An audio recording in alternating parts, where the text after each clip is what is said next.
Março do ano 2000, em rede nacional de televisão, Bob Jones III, então o diretor e presidente da Bob Jones University, faz um anúncio em março do ano 2000, em rede nacional de televisão nos Estados Unidos, de que a Bob Jones University, uma universidade cristã, não mais proibiria namoro entre pessoas de raças diferentes. Não mais proibiria namoro interracial. Olá e seja bem-vindo a mais um episódio da nossa websérie aqui nesse canal, a minha experiência com a Igreja Evangélica Americana. Olá, eu sou o Victor Fontana, esse aqui é o meu canal, ele pode ser um pouco seu também. Para isso, tudo que você precisa fazer é se inscrever. Assim você faz parte dessa comunidade. Eu também recomendo que você ative as notificações, deixe o seu like, se você gosta de teologia e vida cristã, que é o assunto principal do que a gente trata por aqui. E dê uma passada na descrição do vídeo, onde você entende um pouco melhor quem eu sou, os meus cursos, a bibliografia para os meus vídeos sempre tem alguma indicação de literatura e dessa vez não é diferente. No episódio de hoje a gente vai tratar da questão racial na igreja evangélica norte-americana. E eu comecei o vídeo dando um exemplo de como essa questão é complicada e de como a gente tem desafios nessa área no ambiente norte-americano, como isso é uma percepção equivocada do evangelho na maioria das igrejas e como isso nos afeta no Brasil. Muito bem. Então, primeiro eu queria contar para vocês algumas coisas a respeito do racismo e da questão racial no ambiente de igreja nos Estados Unidos. Começando por esse exemplo da Bob Jones. A Bob Jones University é uma universidade de porte médio nos Estados Unidos, ela não é gigantesca. A cada ano ela tem aí por volta dos seus 3.000 alunos, entre alunos admitidos e alunos que se formam. O quórum do corpo discente fica aí em torno de 3.000 alunos. Mas na cultura norte-americana é uma universidade cristã bastante simbólica, porque ela meio que representa um tipo de ética conservadora muito peculiar, muito típica do que a gente chama de Bible Belt, o cinturão da Bíblia, ou o que a gente vai chamar de espiritualidade do sul dos Estados Unidos. Alguns vão associar isso com o movimento fundamentalista evangélico. Dentro desse meio, no bojo dessas coisas, a questão racial sempre foi muito maltratada. E muito maltratada no sentido de não perceber o tamanho do pecado, que é a crueldade com os pretos nos Estados Unidos. Com o preto nos Estados Unidos, em especial com as leis de segregação racial. A enorme resistência que houve em relação a essas instituições para perceber que o segregacionismo como lei era um problema, e não só dessas instituições, mas também nas pregações evangélicas e no jeito de ser evangélico nos Estados Unidos. Repito, ano 2000, no mês de março, só no ano 2000, no mês de março, o presidente da Bob Jones University, o então Bob Jones III, anuncia em rede nacional de televisão que a política de proibição de namoro entre pessoas de diferentes raças estava caindo. Até os anos 2000 era proibido que pessoas de branco e preto namorassem dentro do contexto ali da universidade. Até o ano 2000. Uma universidade que só passou a admitir pretos a partir do ano de 1971. Antes de 71, sequer eram admitidos. Sequer era possível um preto estudar na Bob Jones. E entre 71 e 2000, aqueles que estudassem não poderiam namorar com brancos ou brancas, porque era proibido. Bob Jones III diz isso em rede nacional, que essa proibição estava caindo, mas no mesmo programa não reconhece como um erro não ter admitido alunos pretos antes de 71. Isso é emblemático. É emblemático também a declaração no próprio site da Bob Jones, tentando reparar ou se desculpar pelos erros cometidos na área racial.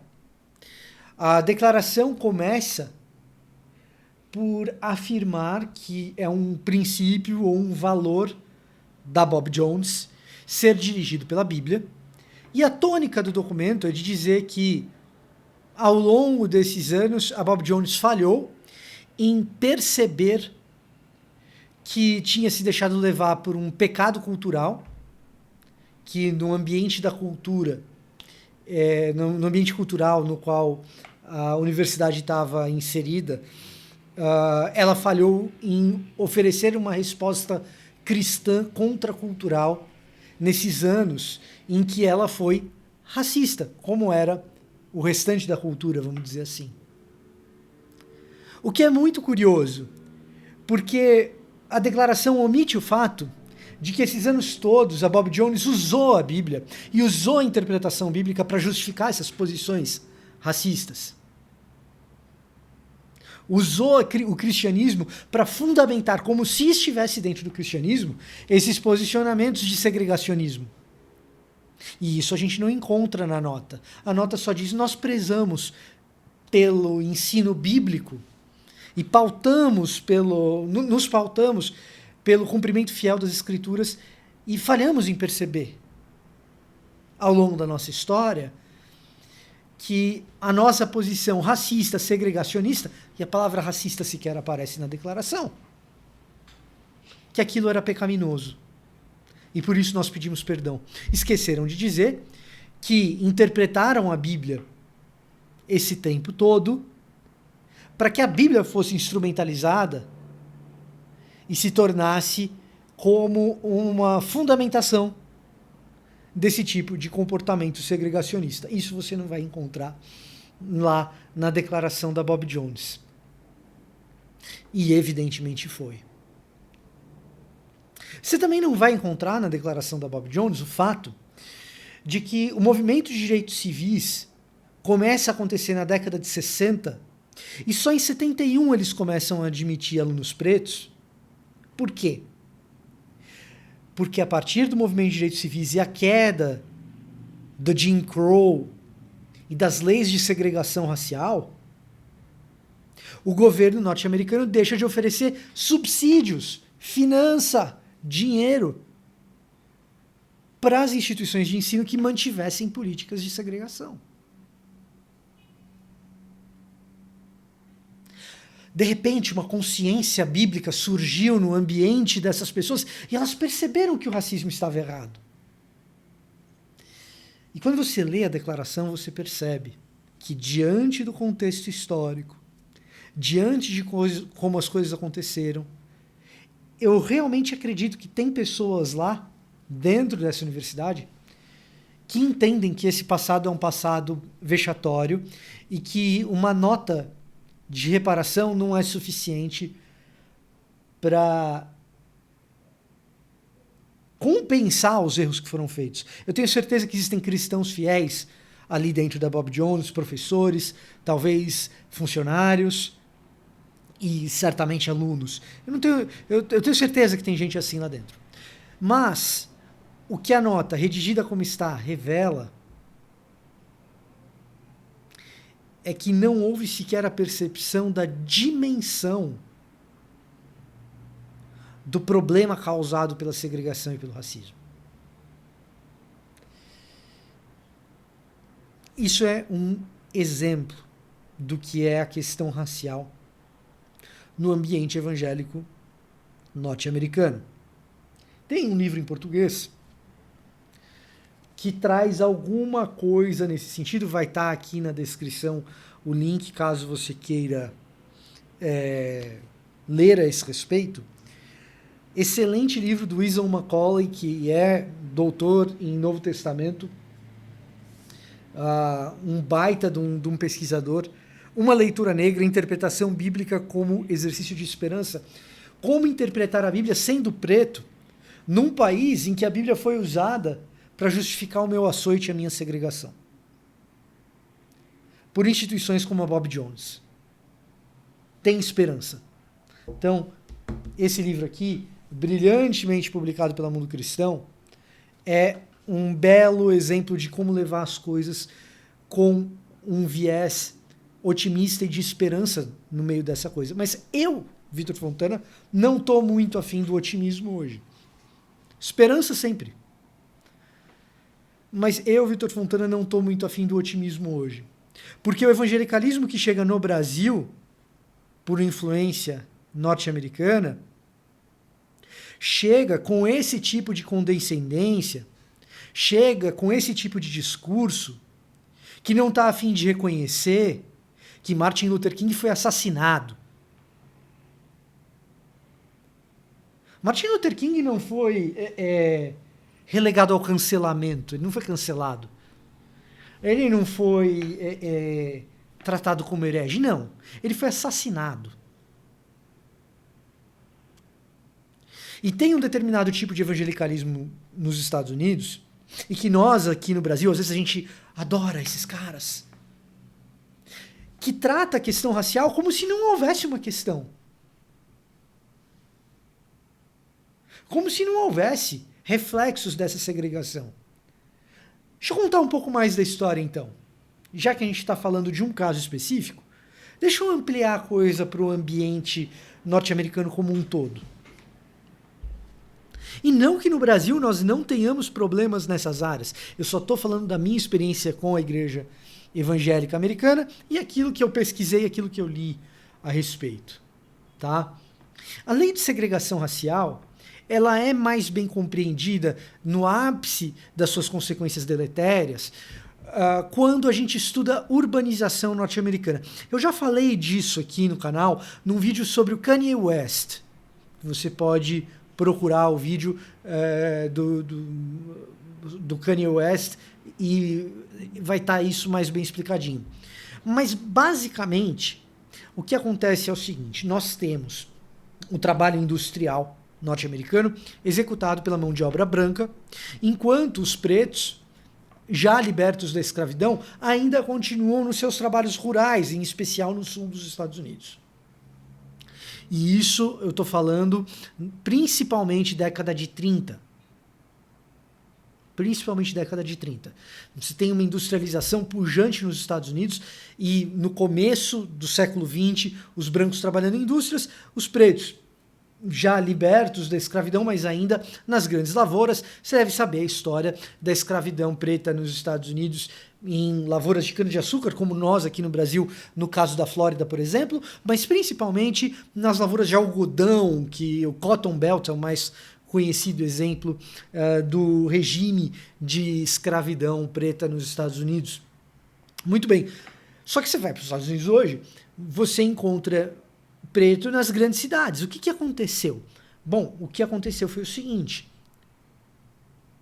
tem a Segunda Guerra Mundial, você tem a mão de obra urbana branca indo para a Europa lutar a Segunda Guerra, você tem uma escassez de mão de obra e se promove um êxodo rural, trazendo pretos para as cidades para trabalhar nessas fábricas.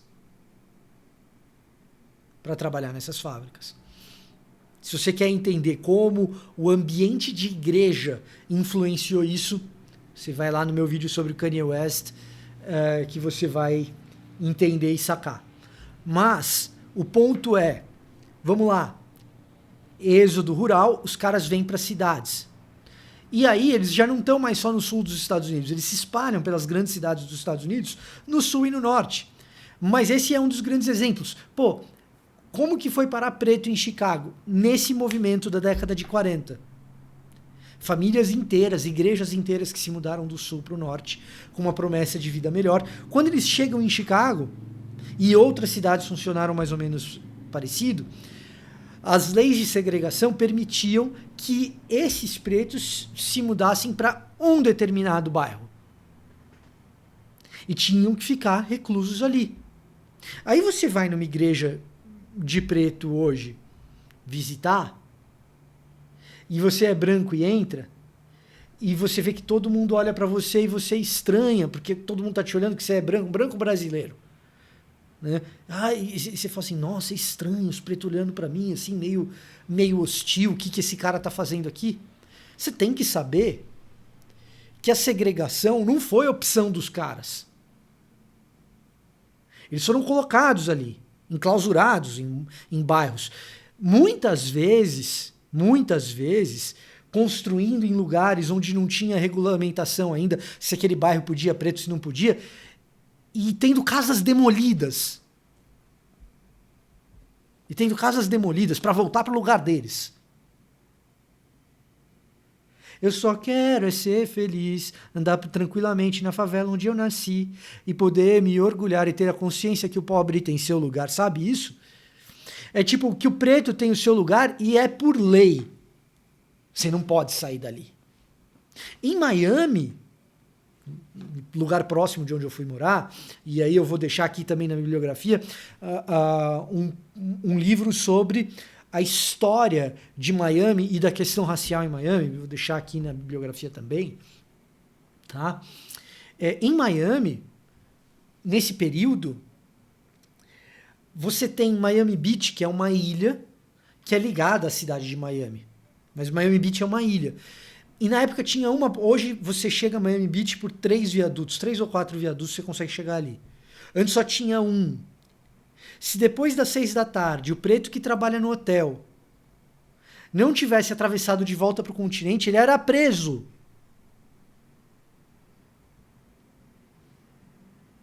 A segregação era por lei.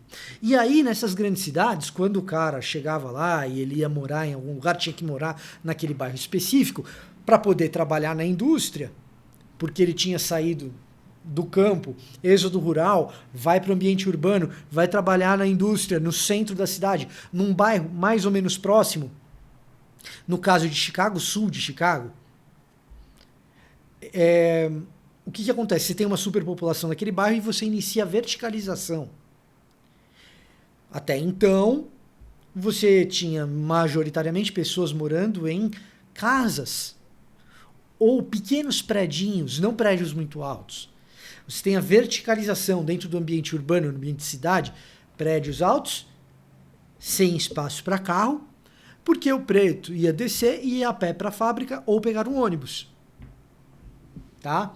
Essa era a vida do cara. E ele tinha que morar naquele bairro, era obrigado a morar naquele bairro, e ele ia morar muita gente num pedaço curto, claro, vai verticalizar, vai construir um prédio alto.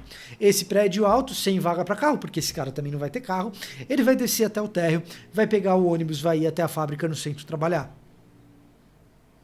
Até que, num dado momento, as fábricas começam a achar muito caro estarem no centro, por causa do imposto territorial, tipo o IPTU deles lá, ou porque não tem espaço mais para expandir uma planta de fábrica que precisa de maior espaço. Então elas começam a se mudar para as regiões suburbanas, nos arredores da cidade. E aquele preto que pegava o ônibus, ia até o centro da cidade para trabalhar, ou ia a pé, demorava meia hora, 40 minutos andando para chegar até a fábrica. Agora ele mora no mesmo lugar, ele não pode sair dali por lei. E não tem ônibus que vai até a fábrica. E você começa a observar nos Estados Unidos um crescente desemprego entre pretos, que é totalmente desproporcional com o desemprego médio da população.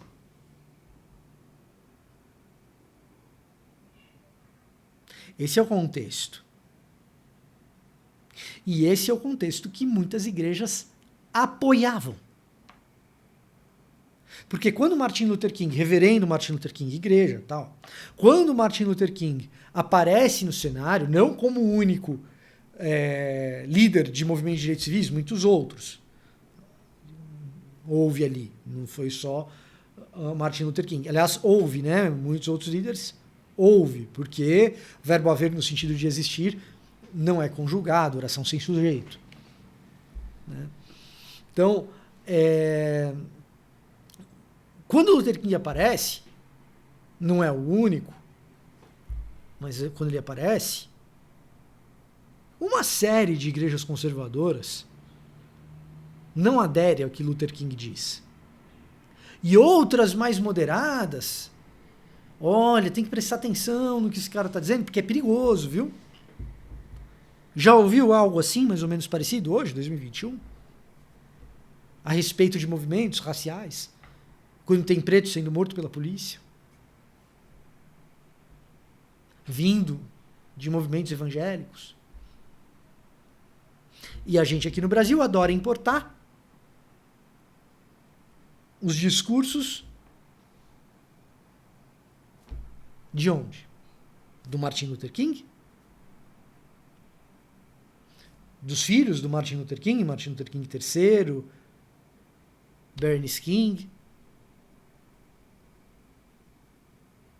Não, eu já tive que ouvir no ambiente evangélico brasileiro que Martin Luther King era terrorista. Que ele era comunista.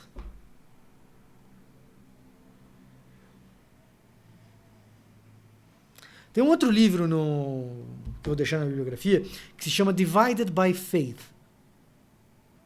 É uma parceria, uma coautoria do Michael Emerson e do Christian Smith. Nesse livro eles estudam a relação entre fé e segregacionismo no ambiente norte-americano. E a constatação é triste de que a segregação é maior no ambiente de igreja do que no ambiente geral norte-americano. Você quer entender a segregação americana até hoje? Visite um culto num domingo de manhã.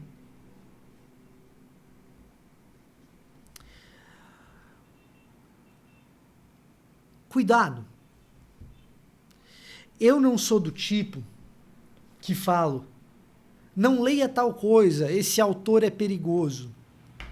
Eu sou do tipo que diz, leia tal autor e entenda profundamente o contexto do qual esse cara está saindo com essas ideias. Mas leia, ouça o que esse cara tem a dizer. Entenda de onde veio, mas ouça o que esse cara tem a dizer. Christian Smith e Michael Emerson é dados, né? Divided by Faith, isso aí eles estão lidando com dados, é ciência de dados. Entrevistas e tal. Eu posso falar da minha experiência.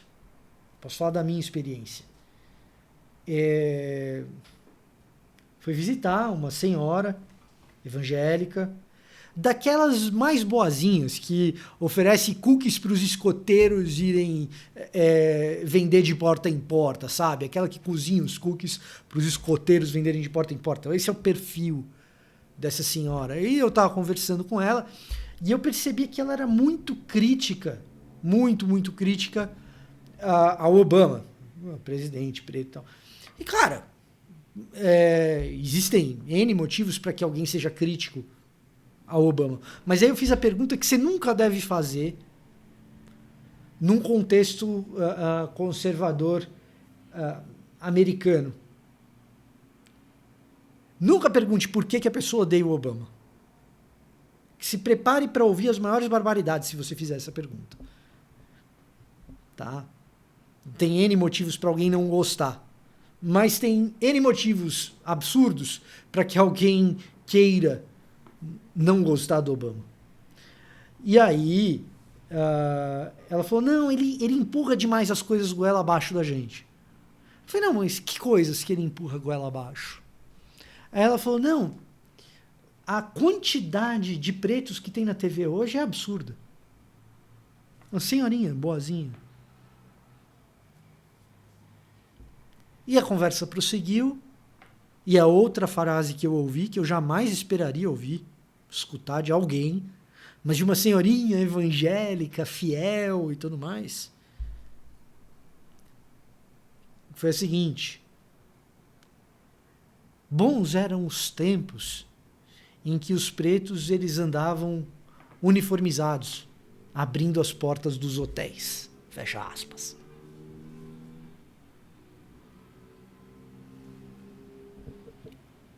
Fecha aspas.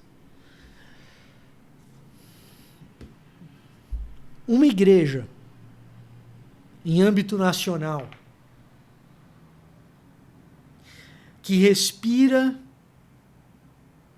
esse aroma fétido e não saca que isso é uma afronta contra o evangelho, é uma igreja que tem um problema sério. É uma igreja que sequer entendeu o Novo Testamento e em que contexto a redação dos documentos do Novo Testamento aconteceu. Esclarecendo aqui, os primeiros documentos do Novo Testamento são as epístolas paulinas. Existe aí uma divergência a respeito de 1 Tessalonicenses e Gálatas, qual dos dois teria sido o primeiro dos documentos.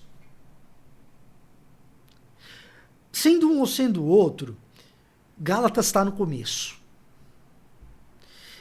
E se há um grande favor que a Nova Perspectiva sobre Paulo fez para a igreja cristã confessante e fiel à Escritura, foi lembrar que existe uma discussão étnica em Gálatas. Você pode discordar em NPP a respeito da ênfase nessa discussão. Não, a ênfase maior é soteriologia, não é? Você pode discordar a esse respeito. Mas o fato é que existe ali uma questão étnica e o começo da redação dos documentos do Novo Testamento diz respeito a judeu e grego sentarem na mesma mesa para comer. Sendo cristãos, não há senhor nem escravo, judeu nem grego, homem nem mulher, todos comem juntos, é uma só família, é uma só igreja. E se preto e branco, judeu e gentil, se dizendo cristãos, não podem comer na mesma mesa, o evangelho não foi compreendido.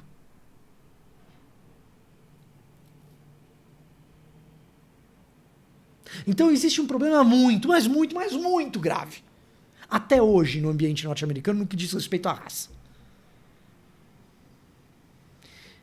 E existe uma expressão em inglês maravilhosa, chamada sugarcoat, que é cobrir a coisa com açúcar, é a passada de pano. E tem uma série de autores, de pastores, que vão passar um verniz nessa história e vão dizer para você que não é bem assim. Nenhum deles vai trazer Martin Luther King de volta à vida. Jesus traz Martin Luther King para a vida eterna. E nenhum deles vai querer lembrar a você que Martin Luther King foi assassinado.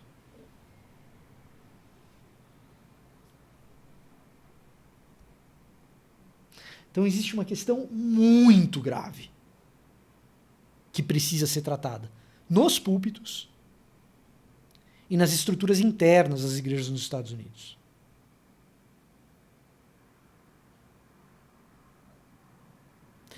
Eu vou dar um outro dado aqui que me veio à mente agora. E por isso eu vou fazer a pesquisa aqui enquanto eu estou gravando o vídeo. Memória, né?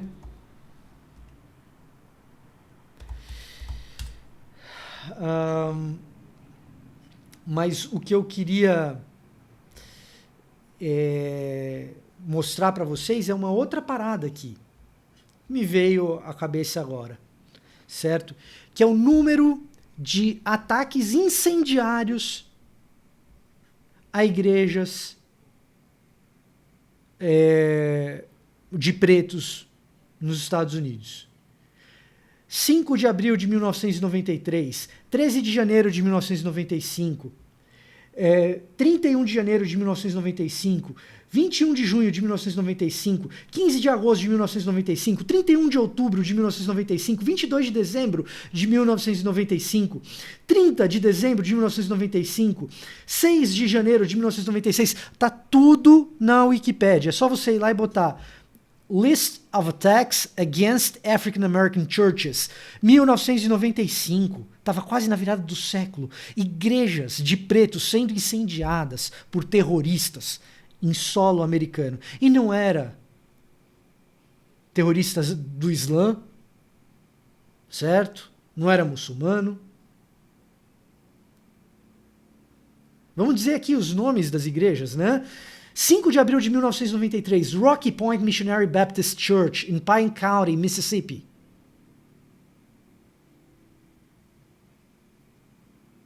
Incendiada. Só por amostragem aqui, 14 de maio de 1996, Mount Pleasant Baptist Church, em Tigard, Tennessee, incendiada. 3 de junho de 1996, Rising Star Baptist Church, em Greensboro, Alabama, incendiada. E aí, o bonitinho entra numa igreja de preto e fica todo escandalizado porque o cara olha, porque o preto olha e pergunta, putz, o que esse branco está fazendo aqui? Se eu tivesse um histórico de igrejas da minha etnia sendo incendiado o tempo todo, parou na década de 90? Essa é a pergunta. Parou na década de 90? 23 de junho de 2015, God's Power Church of Christ, em Macon, imagino que seja, na Geórgia, incendiada. Eu queria saber se isso passou em algum noticiário que você viu. 23 de julho de 2015, faz tanto tempo assim.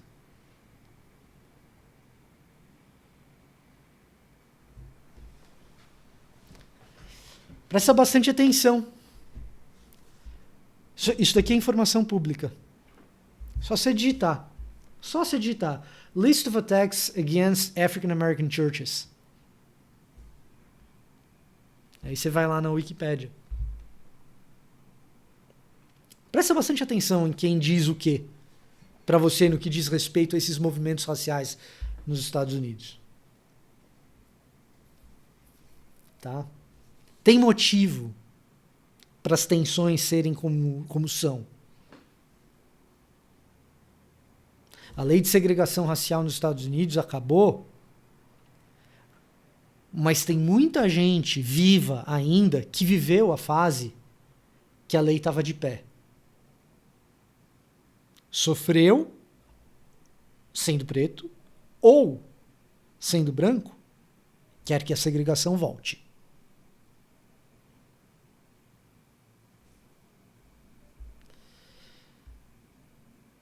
Eu não costumo fazer vídeos tão longos, vocês sabem. Mas esse assunto é talvez o ponto nevrálgico de uma grande parte dos problemas que nós enxergamos, entre eles os doutrinários, no ambiente evangélico norte-americano. Isso tem a ver com o evangelho. Não é só uma questão de moralismo ético, porque o racismo é pecado, blá, blá. Não. Isso tem a ver com a correta compreensão do evangelho. De quem é meu irmão e o que isso significa. Eu fui salvo para quê? Para ser súdito de quem?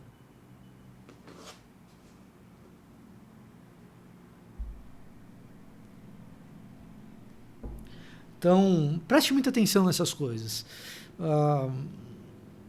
A Igreja Evangélica Americana pode abençoar muita gente. E nem toda a comunidade local é uma comunidade segregada e racista. Óbvio que não. Mas esse problema precisa ser resolvido. Esse era o meu recado para hoje. Se você quiser estudar, entender melhor o que se passa nesses ambientes, não tem jeito, você vai ter que ler. E aí, você pode passar aqui na descrição, você vai encontrar os links para literatura e aprofundamento nessa área.